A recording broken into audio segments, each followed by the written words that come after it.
How to add a record in cPanel using DNS Zone Editor. You can add a record using the cPanel's Zone Editor option. Log into your cPanel account and you will be on this page. Go to the Domains section and click the Zone Editor. To add a record for the domain example.com, click the +A record button in front of the domain name. Now enter a name and cPanel will automatically add the domain name. Enter the IP address of the server where you want to point the domain.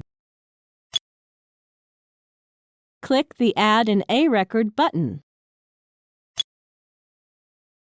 That's it. We have successfully added a record for the domain example.com. It may take up to 24 hours for the changes to take effect.